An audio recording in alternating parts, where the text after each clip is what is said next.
Zoë Tapper, welcome to An Actor Despairs. It is such a pleasure to meet you and connect with you. You are amazing. I just had the chance to spend the weekend watching the one, and what a show! In a show that has a lot of characters, I'm not blowing smoke up your ass. You really Go you really on, go stole it. on. You stole the show, and I just like you're so beautiful inside and out, and I had a chance to watch a little bit of Mr. Selfridge, and it's so cool to see you, be able to do the period and the modern, and you went to Central, which we spoke about before recording. Rufus went Yeah, to as well. he So did. He yeah, did. I'm super excited to talk to you about your Oh, career. well, what a lovely introduction. I'm very, very happy to be here to talk to you about everything. How Yeah. lovely.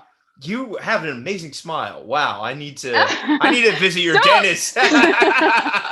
Goodness, I'm going to be blushing the whole way through this interview. It's all good. It's all meant to be a celebration of you. But Thank you. so if it's cool with you, let's dig from the very beginning. You grew up in England, right? Yeah, I grew up in England. I grew up just outside London. It's a little town called Orpington, which I'm sure you won't have heard of.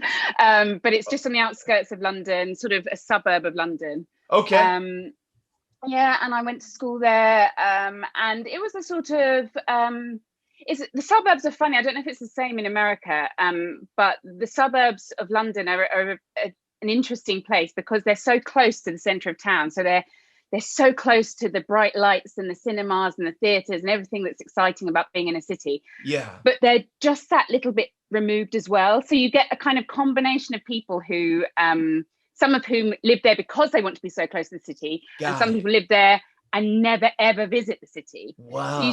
you can kind of get lost there a little bit. And my experience was very much that I loved where I lived. I had a very happy sort of childhood, lovely family, but I was always drawn to the bright lights. I was So you were always coming to London often.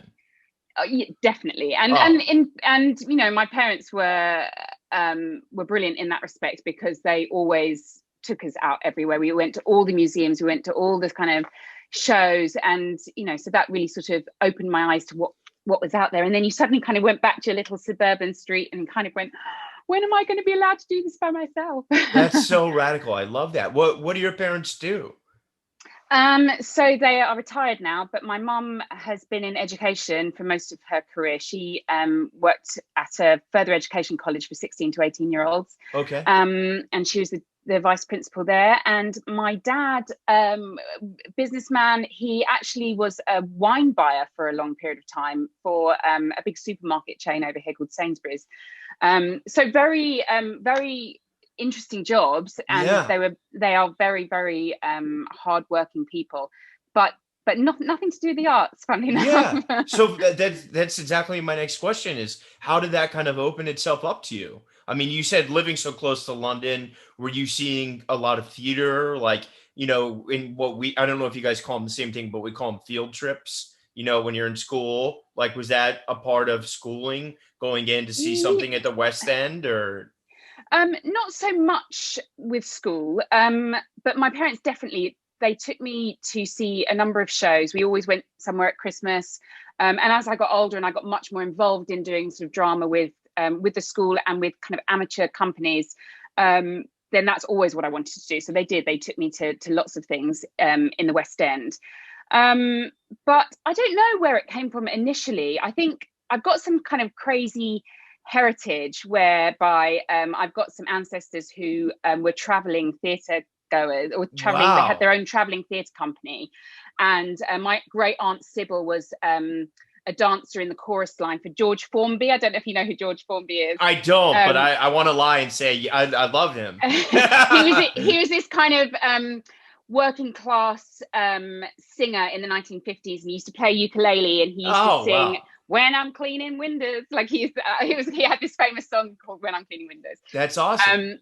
But so Aunt Sybil was a dancer, and so there's a few sort of historical links, I guess. But in my direct family, there wasn't, and I suppose my route in was just by my next door neighbours, actually, my parents' next door neighbours were really heavily involved in this amateur dramatic society. Wow. And one day they asked if I'd like to be a fairy in A Midsummer Night's Dream, because they were putting on a production of that, and would I like to be a part of it? And I just, I had like one line, and I just could sort of float around with a nice costume. And I was like, yeah, sure, I'll do that.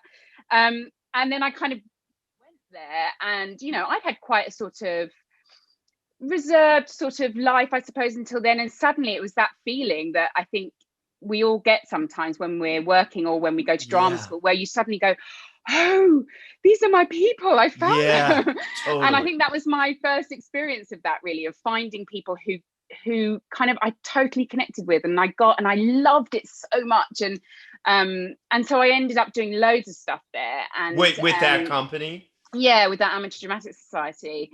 Bromley Little Theatre it was called. Oh, that's amazing.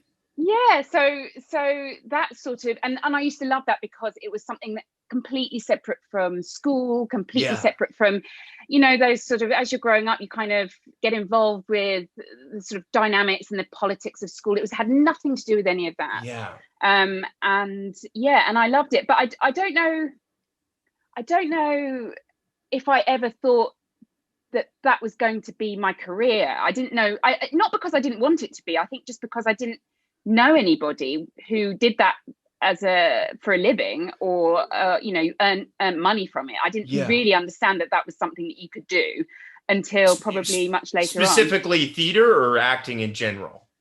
Well, acting in general, I guess. I obviously, I was quite little when I started doing that, but as I got older and I started, really engaging with programs that I loved, and I sort of began to twig that could be something. But again, because I went to an all-girls school, like a state, comprehensive school. That must have been tough. It's a strange environment when you're growing up, I think, as a teenager.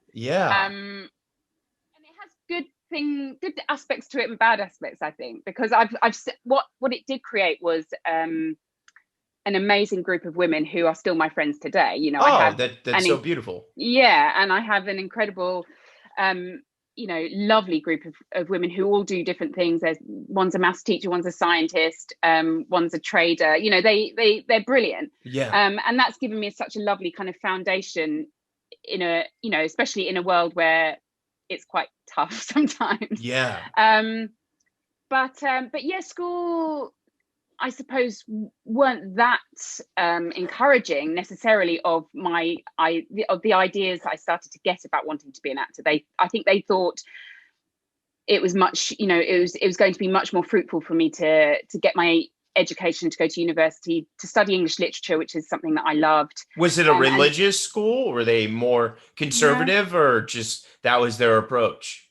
No, it wasn't a religious school. It was just a quiet sort of school in the suburbs. It wasn't that they didn't want me to pursue something that I loved. I just think that there was always a more sensible option. And I remember even when we did we had these kind of work experience weeks, where you have a week where you go into a company or do something that you get a little taste of what you might want to do for your career. And I said to them, well, can I do something in the theatre? I'd love to just go to the theatre and do something. And they kind of, thought about it for a bit. And then when they handed me the envelope with my work placement, they had me working for the London Underground instead. What? What? They wanted you to be a tube worker? What the hell? I really don't know. I think they were just scraping the barrel. I think they literally had no idea how to contact anyone in the theatre world, and so they just, gave me what was left. Was it fun at least?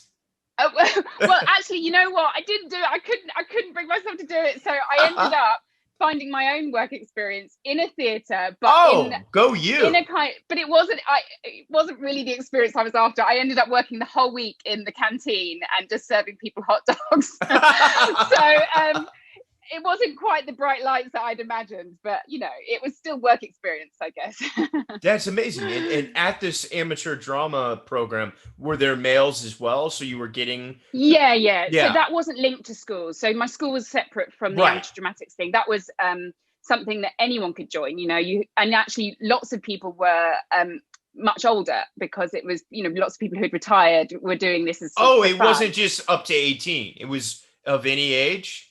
Yeah, any age, Wow, yes. that's so cool. Yeah, so, and that again, I think was a lovely eye-opener for me as a sort of teenager, because you sort of, or my world was quite small, and I it's my parents, and I have a big brother, and then going to school every day, and then suddenly you sort of meet other adults, and older adults, and it kind of, I started to realize, and I don't know if you find this as well, but what's lovely, I think, being an actor, is that you end up with friends of all ages. Yeah, it's the best part.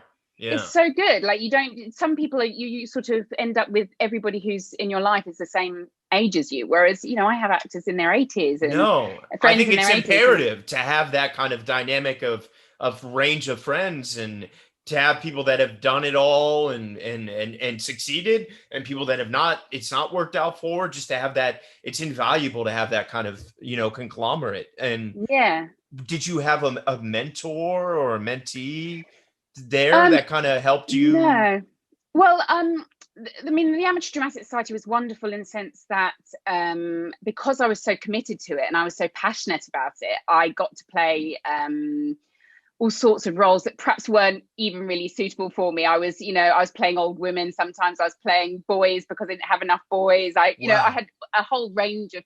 So in a way, it was just a real adventure, and somewhere that I could really explore this sort of new world that no one else seemed to know about.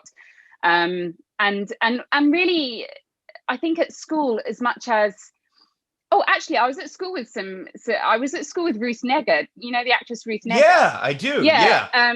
So there were kind of, like, it's just sort of strange, like, little group of people who've actually gone on to become actors, but they weren't that encouraging of it, not because they were being mean-spirited, just because it just wasn't, it was just not something that they understood, really. Yeah.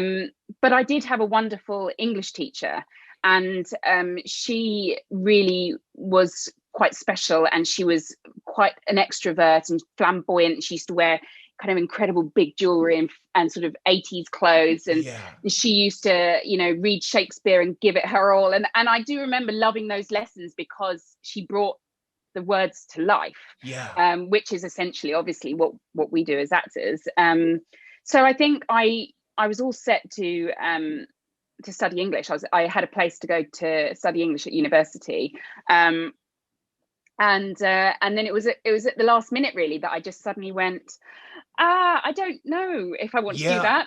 I want to be an actress. And I think if I go to university for 4 years, and then how do I do it? And I still have to go to drama school. And then I'm going to be that much older by the time I've even started my career. And so in the end, I didn't go. I didn't go to university. And I took a year out, a sort of gap year. Wow. I love that. Yeah, and then auditioned for drama school and ended up at Central. Before we move into Central, at the Amateur, were you doing a blend of contemporary and classical? Yes. I'm trying to think. We did quite a lot of classical. I remember very clearly doing The Crucible. Okay. And I remember doing Volpone. Wow. But I used to also do a pantomime. Do you know pantomimes? Of course. Yeah. I don't know if I thought it might just be a particularly British thing, but no, we do like Commedia dell'arte, pantomime, all that. Yeah.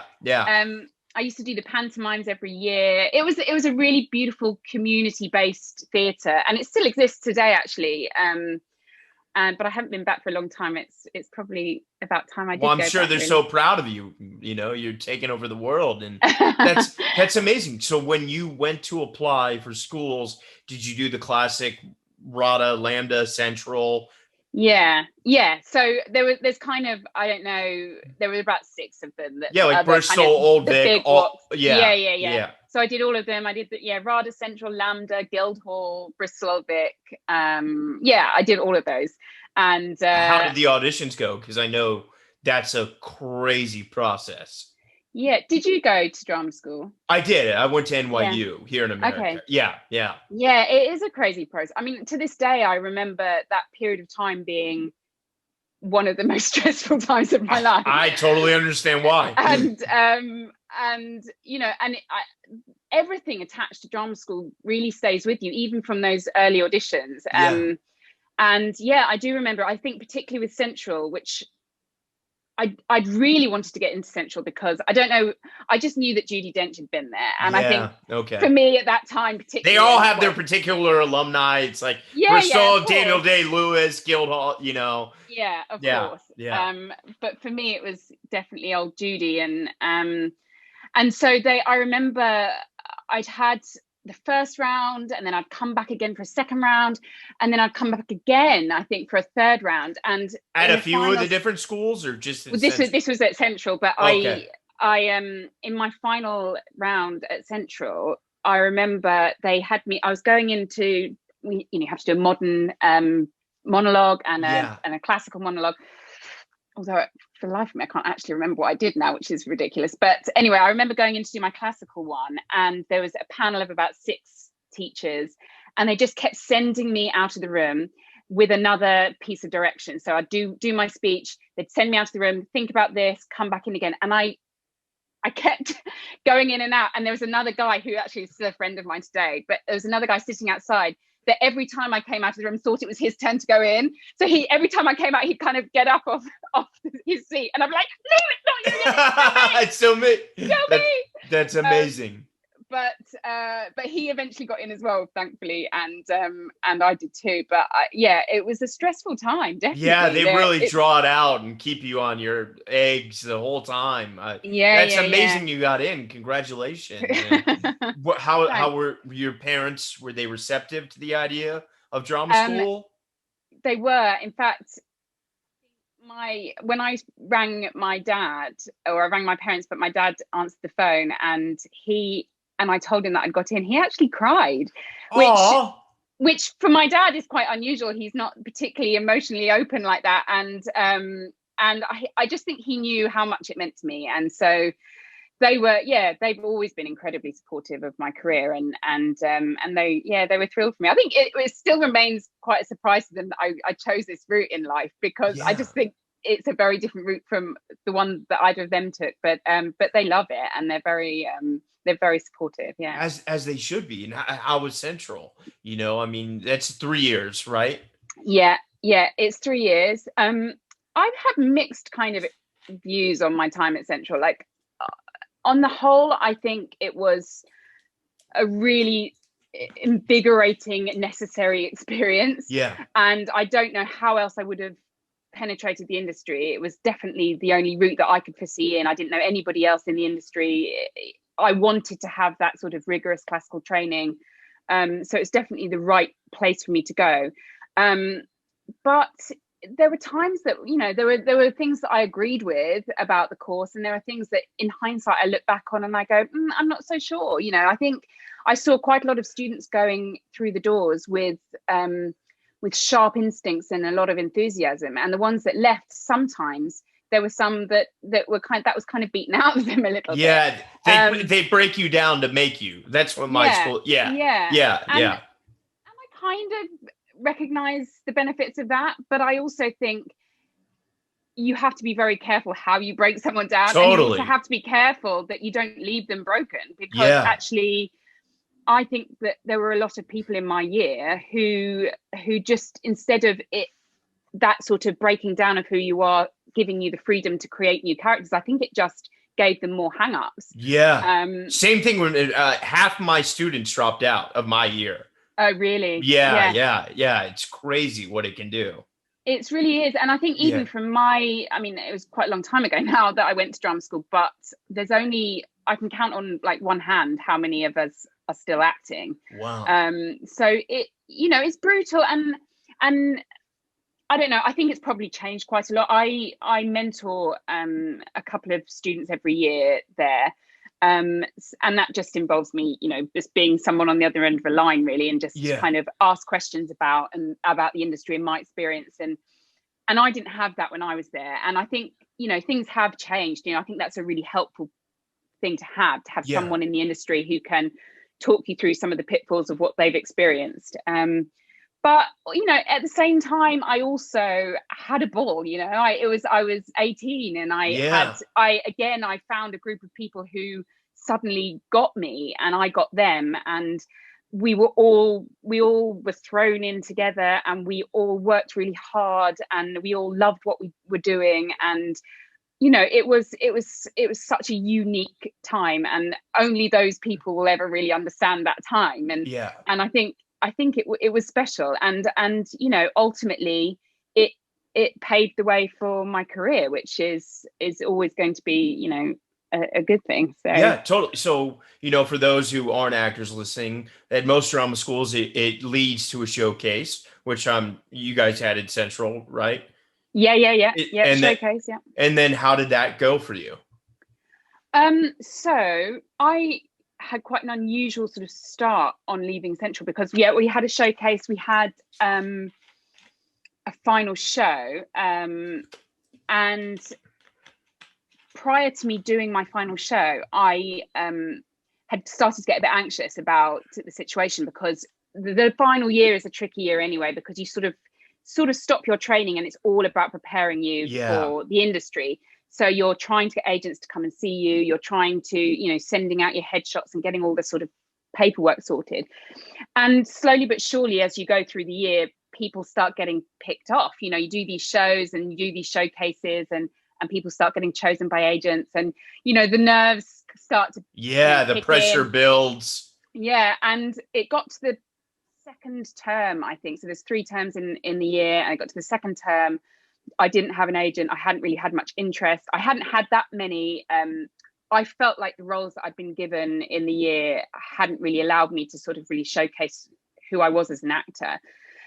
And so I started kind of thinking, well, I've got to do something about this. And at the time, there was this was, it sounds like I lived in the dark ages, but at the time it was like kind of pre-internet. Like, it wasn't like, it was 2003.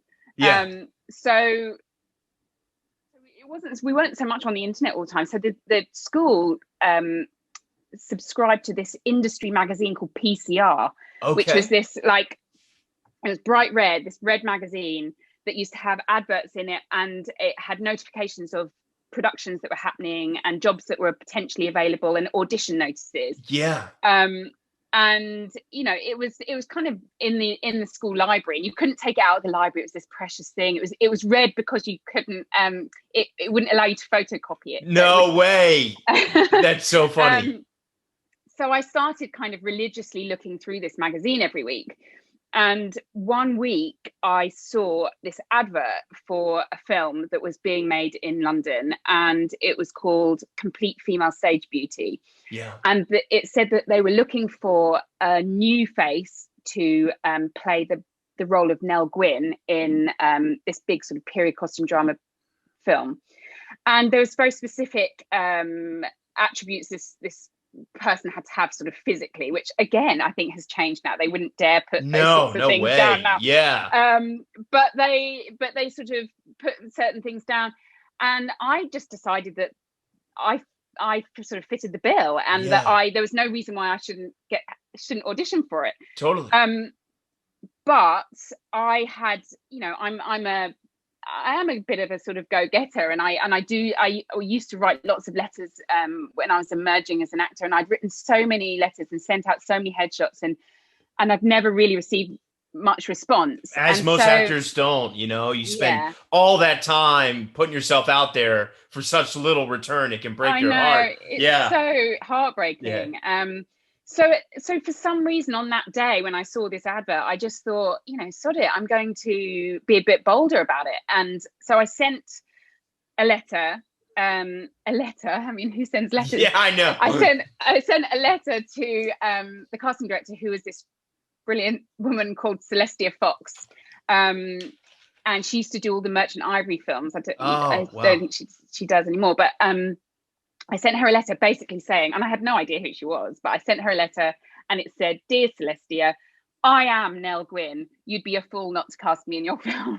I love it. Badass. And I basically just sent that off and forgot about it. And I remember I didn't even have enough money to buy a first class stamp. I had to buy a second class stamp So Wow. I just kind of sent it off and didn't think any more of it. And then about a week later, I got a call on my phone to say, "Oh, hello, this is Celestia Fox here. We'd like to invite you to an audition." Amazing. So suddenly I was kind of at drama school. I had no idea about going to an audition. I was still, I had no agent, still really kind of green and naive about everything. And I arrived at this house in Clapham in London, and Celestia opened the door. She sort of left it open for me. I followed her down to her basement, which was covered in kind of incredible posters of all the films she'd cast. Wow. And I suddenly kind of went, oh my God. And I sat and delivered an audition for this role, who was, Nell Gwyn was the mistress of Charles II. And she used to be an orange seller, and it's a very vivacious Cockney sparrow. Yeah. And so I delivered this audition, and then kind of walked out shaking. And a few days later, I got another call and said, "We'd like you to come back and meet the director, Richard Eyre." Yeah. And he directed Notes on a Scandal, and he's obviously he used to head up the National Theatre, big deal.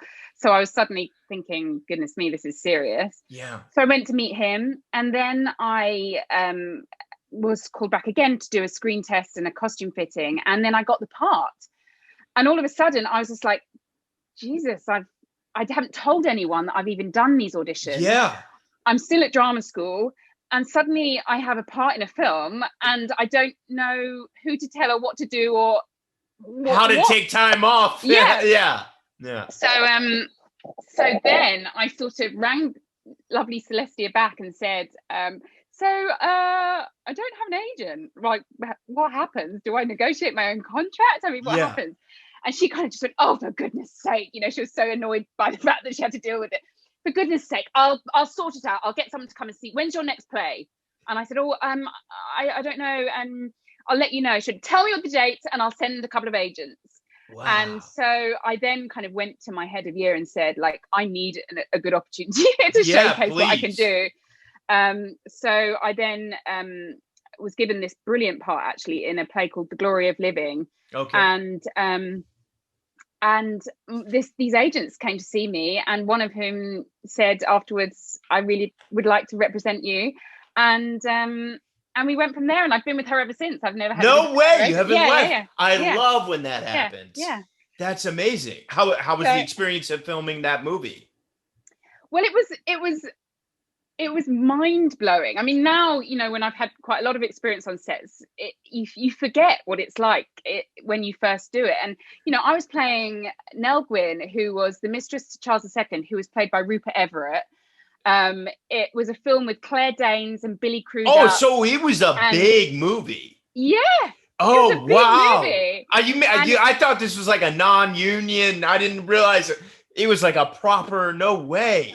Proper big movie. It was astonishing. And I was sharing a flat with my friend, and I was being picked up every day in a car. You had a driver. I love it. I had a driver, and I was being taken to Shepperton Studios, and I remember ringing my mum from like the dressing room that they'd put me in, and next to Claire Danes' dressing room. I was like, no way. And I grew up with Baz Luhrmann's Romeo and Juliet. Oh, like, it's the best. Was like a god. She still is a goddess, obviously. And I just remember ringing my mum from the dressing room and going, Mum, you'll never guess. They've left me some fruit. There's a fruit bowl in the dressing room. God. I was so excited by everything. It was just like, it was mind blowing. That's so beautiful. And and I was still working. I was still working as a waitress. So every night the driver would drop me back to the restaurant where I was working. So I would have a whole day of filming. I'd get changed into my waitress outfit, get in the car, and then be dropped off at the restaurant and do a whole evening's worth of work in the restaurant. Oh my God. And then, but I was buzzing with adrenaline. So I could have taken over the world at that stage. It was extraordinary. That's amazing. And did that film really help you get your career started in London? Yeah, so it was eventually called Stage Beauty. That was the name of it in the end. And it did. I mean, I think it's tricky, isn't it? Because I think that first job is often really important. You just need Yeah, totally. you just need that foot in the door. And Yeah. once you get in the door and you can actually get an opportunity to sort of show what you can do, then sort of work breeds more work. And that's, I still, it was a weird time to begin with, I think, because films take a long time to get edited, and the post-production takes a while. So I'd kind of done this big film and then back to the restaurant waitressing. But I did start to have some steady sort of smaller little jobs that came in.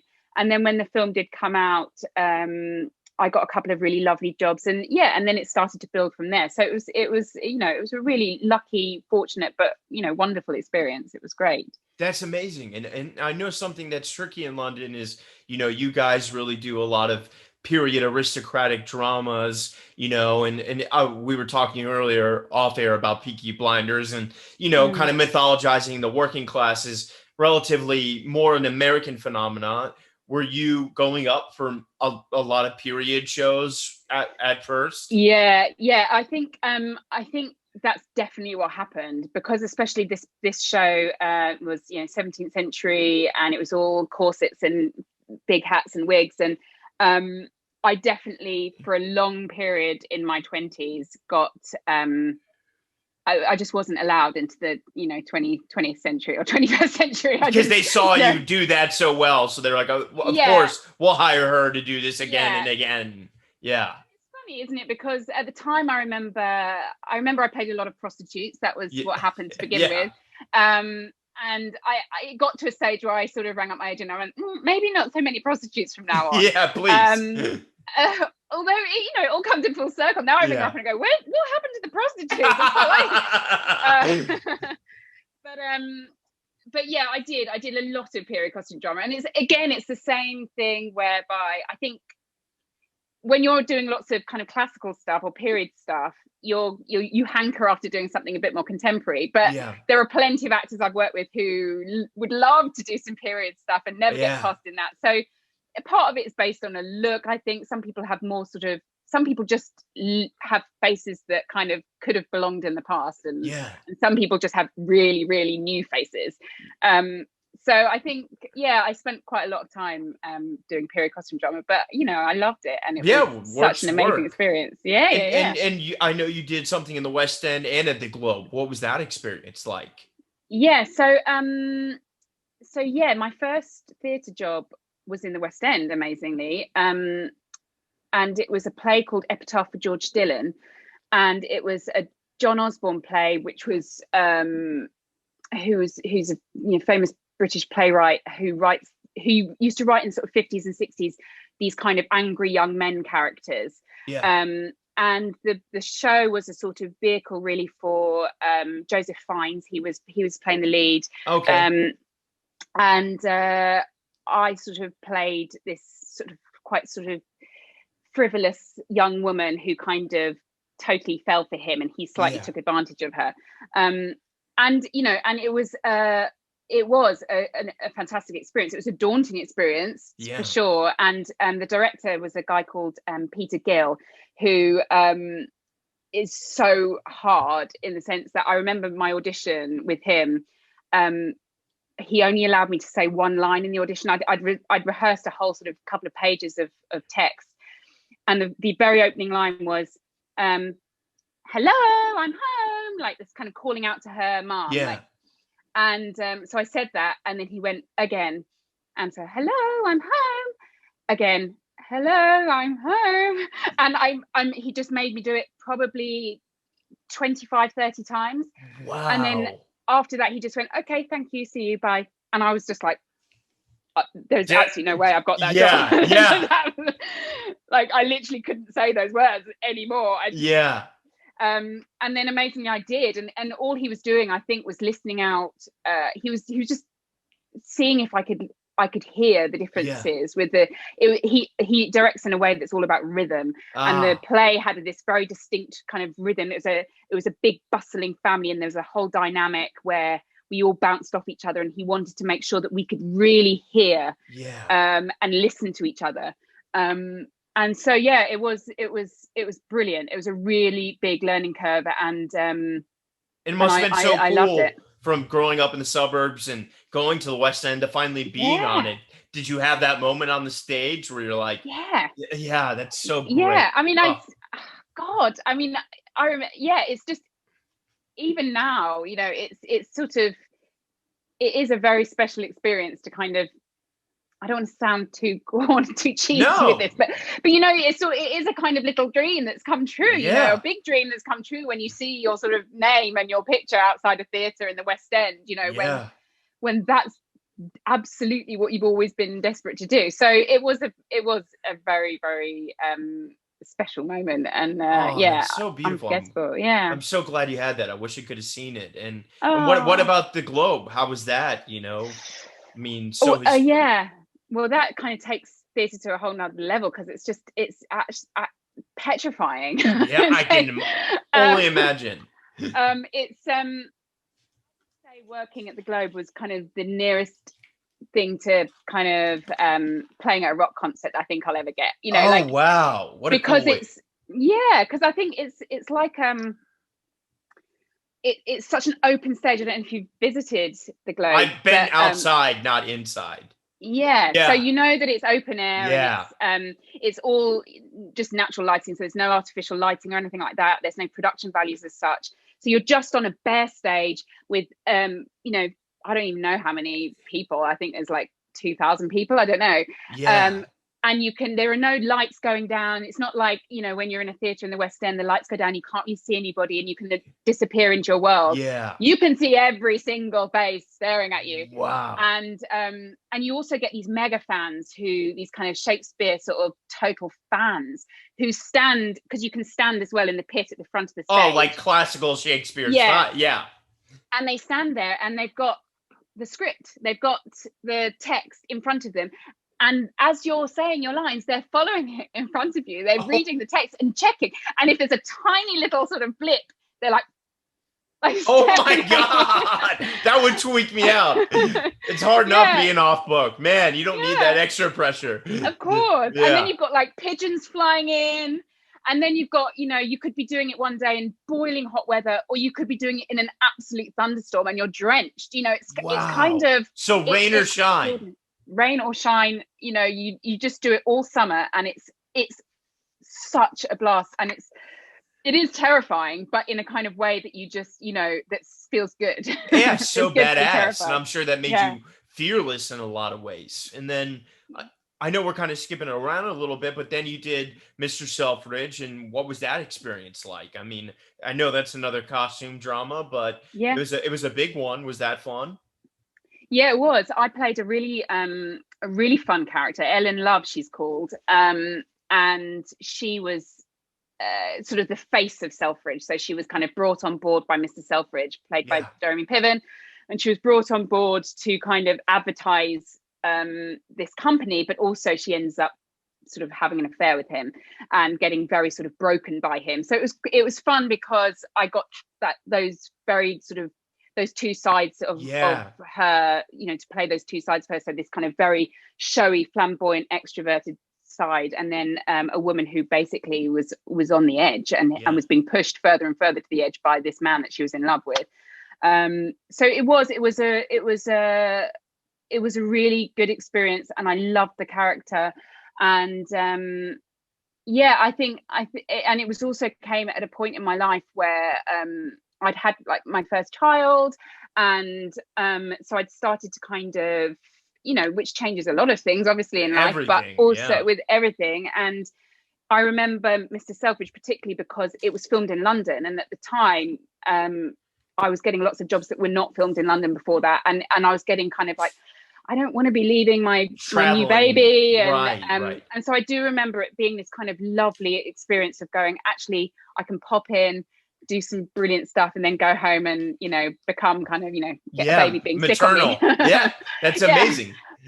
So yeah, that was a really positive time in my life. Yeah. That's amazing. And then you were so great in that. And now we're here to talk about the one, you know, that The it's one. speaking of finally modern dramas and contemporary, you know, Yeah. so how did this come your way? For those listening, it's a show about being matched with your, what is, I guess you call the one. And Yeah. that's how much I can probably say without giving too much away. But so did you know the novel? How did this happen? So, no, I didn't know the novel. It just happened like any other audition, really. I got Wow. an audition come through from my agent, but I actually happened to be on holiday at the time. So I was in Croatia on No way. holiday, and this has happened to me a couple of times actually, which is, it's sort of telling in a way.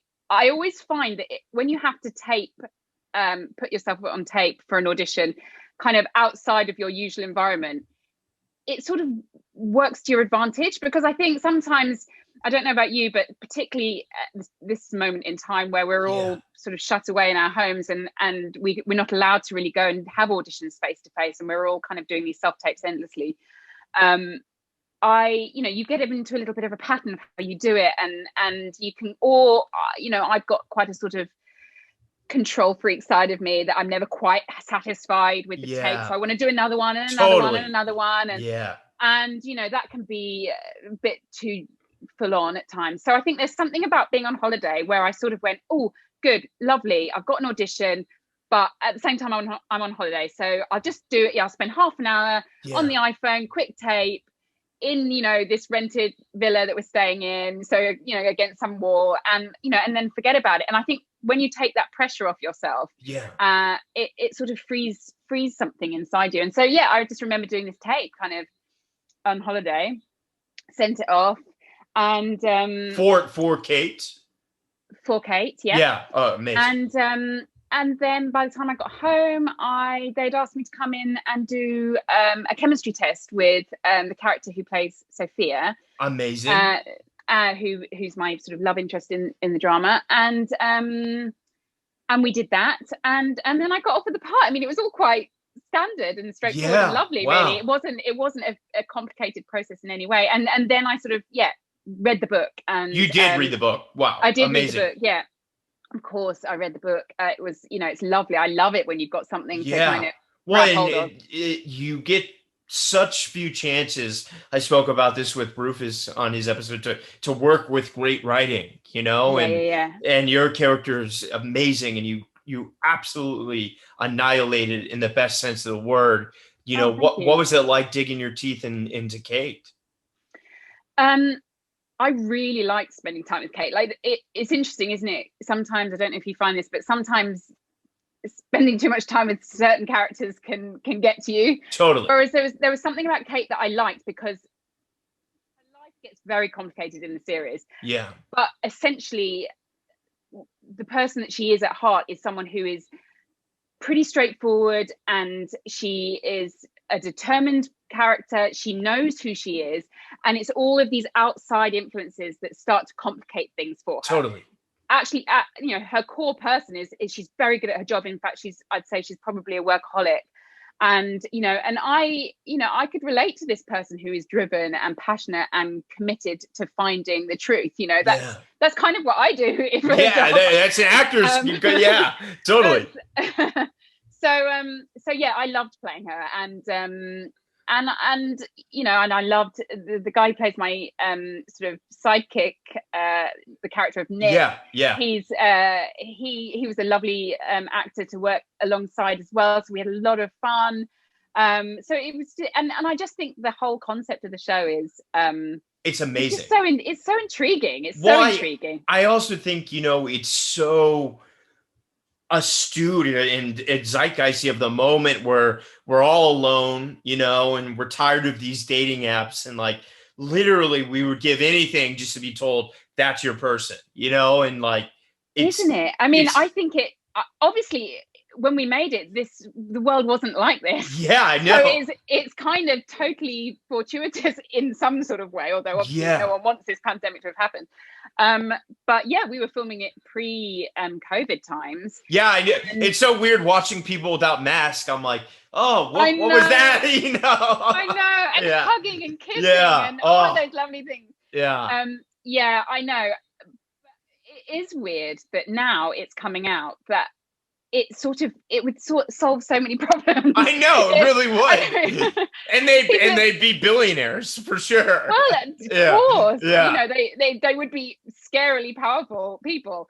So yeah, I think it's what's nice about it is that it is a sort of sci-fi concept, but it's not so far in the future or so far removed from reality that you can't imagine it actually happening. It doesn't, we've used DNA now in so many areas of life to solve crimes and to advance science and to to work out our ancestry, that to kind of find love seems to be quite a logical step as well.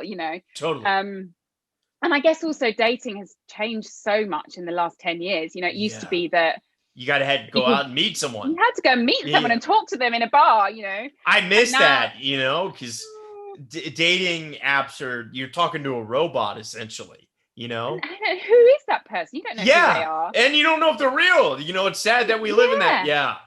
And it's just a 2D. It's the same. It's just you come to life when you meet somebody, don't you? You can't totally tell somebody just from that picture. So yeah, I think it feels scarily prescient, and I think people will be quite intrigued by it because we are living through these times. I am not blowing smoke. This is one of the best shows I've seen in the pandemic. It is incredible. I'm so glad that I got to see all of it. And it's okay. Do you think in life, we as humans, we have a one, or do we find and cultivate a relationship and someone becomes the one? Well, look at that for a question. I think personally that there could potentially be multiple ones for people. Yeah, I agree. I think that there's a romantic side of me that likes to think that there's just this only one person singular that could possibly be out there for you. It's such a kind of romantic thought. But at the same time, the reality of that is just ridiculous. There are so many people in the world. Yeah, it's like 8 billion on Earth, right? Of course. So there are bound to be people, that more than one person that you would connect with on a deep level in your life. And that's also what makes life exciting. I don't know. I think that if everybody suddenly knew exactly how to access their one person in life, what would that do to society? I think people would suddenly, a bit like how we're living now, it would close people down. They would just become much more insular.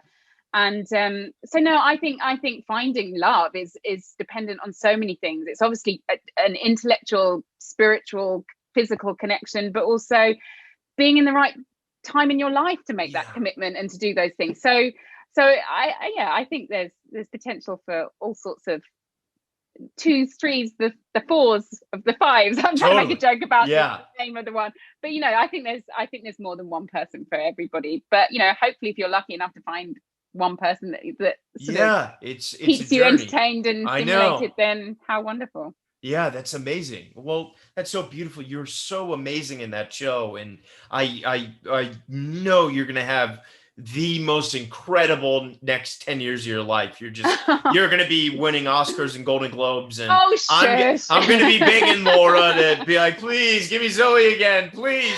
I'll do anything. That's so incredibly kind of you. Thank you. Can you talk about what you have upcoming? I see you got 3 projects that are at various stages. Well, the one that's coming up next, which I don't actually know when it's coming out because things have sort of shifted in these because of movies, of course, but it's a lovely, well, it's not lovely, it's a really dark film called Ire, IRE, which is all set in a high security prison. Wow. And it tells the story of a sort of middle-aged man who has committed these utterly appalling crimes. He absolutely deserves to be in prison. And he's become this sort of, he's painted as a sort of sociopath, psychopath, call it what you will. But he's, destined to spend the rest of his life in jail. But then I come along and I'm a social worker and I come into this environment and I have this important news to tell him, which is that his daughter, who he's never met, or he met her as a small child, but he actually murdered her mother, No way. is now a grown woman, and she's decided that she wants to meet him, and she wants to find out who her father is, why he did what he did, and to find some sort of peace from it. Yeah. And my role is to kind of to try and access this man who's kind of seemingly dead behind the eyes, and say, look, actually, this isn't about you, this is about another life. Yeah. And you have to do this for her. And in the process of doing that, there's no getting away from the fact that he has committed these awful atrocities.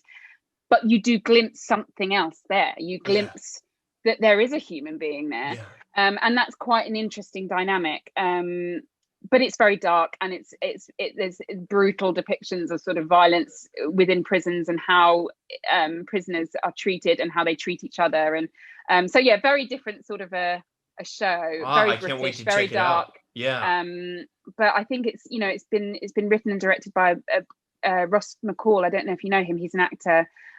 He was in Band of Brothers back in the day. Oh, yeah. He's a wonderful man. And I actually met him on another film that's coming out, or is out in Europe, but not elsewhere yet, called The Good Traitor. Oh. And that's a Danish film. I play an American. I'm doing an American accent. Nice. It's always terrifying to speak to someone about an American accent when they're actually American. Yeah, it's okay. I met Ross on that. He played my husband, and we discussed the fact that he was writing this film, and then cut to kind of a year later, he's sort of ringing me up going, do you fancy he delivered? That's amazing. So that's lovely when it happens. Obviously it doesn't happen all the time, but it's lovely when it does. I'm so curious to ask you, what's you're so incredible, and you've been in so many amazing projects. Like, what is your North Star? What gets Zoë sold on a project? Is it character? Is it cast? Is it director? Is it an amalgamation of everything? It's a funny one, that question, because if in a sort of ideal world and an ideal industry, my answer would be that my North Star starts with script first and foremost, always, because if the writing is good, then everything else follows. Yeah. And certainly as an actor, it is painful to say terrible lines. Oh, God. And when it is painful, and I have said some terrible lines in my life. I say that on the show all the time. Like, the hardest thing for up and coming actors is to be great and bad shit, because that's all you're going to get for a while, And it's also really hard, because a lot of the time when someone's trying to make bad lines good, people always criticize the actor and not necessarily the writing. I know. And it's very frustrating. Great actors, even great actors, will struggle with bad lines. Totally. So I think the script is everything. But at the same time, at this stage in my career, as much as I would love to be able to choose projects that whichever projects I wanted based on script and directors and actors, I'm also a realist. Like, I live in the real world. I've been grafting in this industry for almost 20 years, and I've had, just like every actor who is not a sort of superstar A-lister, you have good times and bad times. And so the reality is also I just really want to work a lot. Totally. Like, I just love you got to survive. Yeah. And I want to be able to pay my bills, and I want to, and I love being on sets. I love the camaraderie with crews and cast, and I definitely thrive as a person in those environments. So if you get a combination of good work but also brilliant writing, then wow, that's just the dream. That's amazing.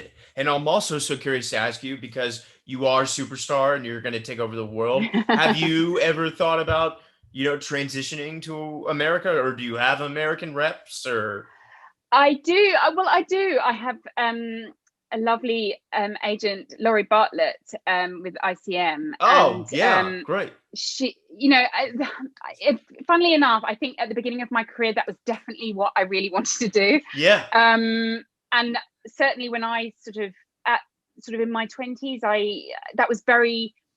It was quite a popular thing for Brits to do, to come across to America and do pilot take season, all our work and take all your parts. Yeah.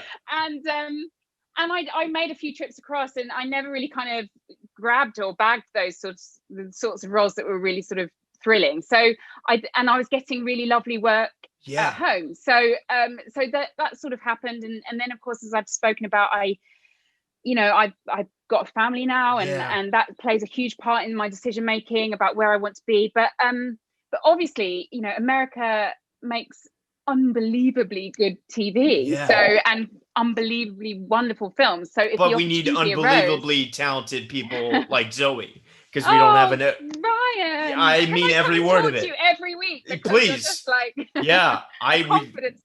We'll do this. But I really I think you could shine here and take off to the next stratosphere. Make Keira Knightley look like someone doing amateur drama. No against she's fine, she's great, but they're incredible. I think she's doing okay. Yeah, that's very kind of you. And my goodness, if the opportunity arose, I'd be there in a heartbeat. Or maybe you could do a Star Wars, because I think they film in England, don't they? So have you got any ins? Can you get me in? JJ and I peed next to each other one time at a stall, so I'll have to email him and let him know. You get me in Star Wars, I'll get you in Peaky Blinders. All right, cool. I will take that deal. But not to get too serious, but winding down here, it's been a really, really tough year for the world, for artists, for anyone really, and it's been really tough to stay inspired. And I'm so grateful for your performance in the one, because I think one of the best things about being an actor is you get to be inspired and you get to steal. So I'm going to be stealing from you. And I'm curious though, what's anchored you? You got a family, obviously. Yeah. How have you stayed inspired? It has been the most unbelievable of years that none of us could ever fathom. 3 happening. Lockdowns for you guys too. Are you in a lockdown, or does that not the same thing? We were no restaurants, but it's nothing like I hear it is over there. Yeah, so no, we're in the 3rd lockdown. Everything's closed. All the schools are closed. The shops are closed. The cinemas, the restaurants, everything. And we're slowly coming out of that. There's a hope on the horizon. But actually, I think what I've realized more than ever actually during this time is that instead of the entertainment industry sometimes being considered perhaps a bit frivolous or something that's on the periphery of life, it's suddenly become very central to our lives. Our savior, totally. We have, it not only kind of is somewhere where we can communicate with the rest of the world and hear other people's stories, but it's kind of a place where we can escape and find solace and safety, and that I think has been is a huge thing actually. I mean, I've always found solace and safety in the arts and in those worlds, but I think it's become much bigger now, and people are everywhere are recognizing that. So yeah, I think with everything, I think lots of people who are creative need that adrenaline. They need that buzz. They need that creativity, and I have certainly tried as much as I can during this time, in balance with all the other things that are going on in my life. But I have tried to watch really good stuff on television, read really good books. But I've also watched a lot of trash as well. Of course, as we all need to. Yeah, because there's different, you need to sort of watch different things at different times, and there's a reason Tiger King was the most successful Netflix show. Who didn't watch Tiger King? I know. So yeah, I think there's room for it all, and I also write, so I've been really focusing in on that, which has been a revelation to me as well, because I've never really had a sort of solid period of time where I've just been, to be able to just go, okay, I'm really going to, challenge myself to do some writing every day. So I found ways to be creative. I think that's, and in amongst just trying to sort of survive like the rest of us, we're all just trying to get through as best we can. Yeah, so, that's such a beautiful answer. And that brings me to my final question is, for all the young Zoes or Ryans who don't come from a lineage of actors, what advice would you have for all the upcoming artists out there? Um, It's so different now, from the time yeah, you came up and the time I came up, and yeah. the way content is made, and any words of wisdom you might have? I think it is really tricky for people coming up now, but there are also benefits to coming up now that weren't around when we were perhaps entering into the industry. The fact that our auditions and things are done online a lot of the time means that they're seeing far more people for each role than they ever were before. The fact that you can have some kind of agency over your own work.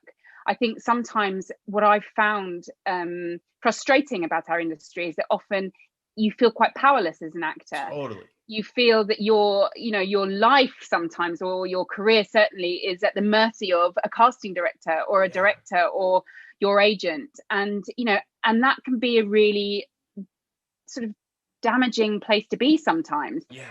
So I would say to people who are coming up and starting now is obviously, you need all of those qualities that we all have always needed. You need determination, you need grit, you need resilience, you need passion in bucket loads, because you have to love what you do. Otherwise you wouldn't put up with all the downsides of these things.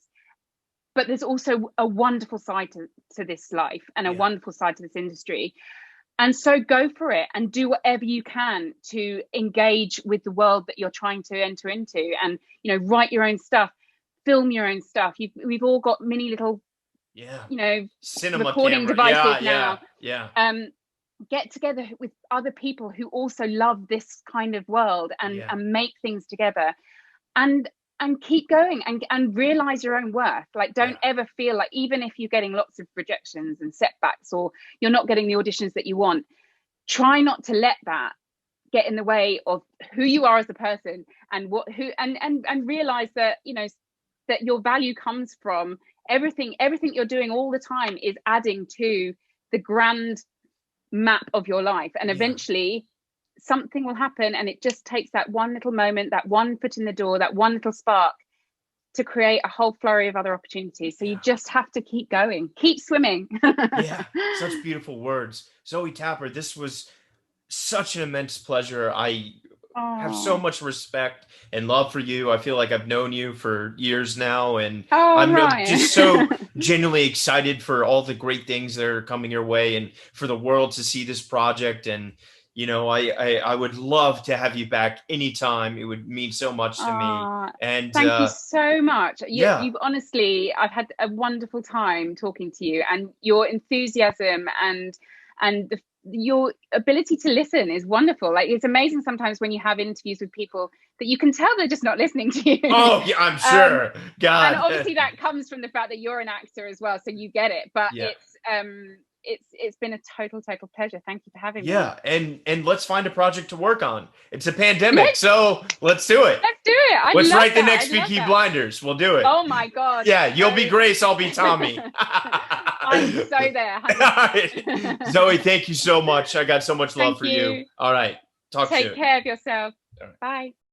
I am thrilled to announce that An Actor Despairs is partnering with a wonderful CBD company called Kind Farms. Everyone out there has heard of CBD. I started taking it a few years ago when I first started getting sober, and to help with my anxiety. Sadly, as one can do, I was overtraining in the gym, and a friend recommended a topical and a tincture to help with the pain. I tried it, it was okay. However, recently, I was introduced to a product that has really changed my life. Not only has it helped me with anxiety, but I am stronger than I have ever been. I'm able to carry out lifts my body used to prevent me from doing. Kind Farm products have single-handedly changed my life athletically and personally. They utilize 100% local licensed farmers, organic cultivation, and CO2 extraction for superior CBD. Kind Farms is turning CBD to a kind alternative to pharmaceuticals. Let's transform tobacco row into hemp row. If you want to get involved, please reach out. Together, we can make a difference. You can use my code RYAN10 for 10% off. You can find them on Instagram at Kind Farms Inc., all one word. That's KIND PHARMSINC, and their website is kindfarmsinc.com. Once again, my code for 10% off is Ryan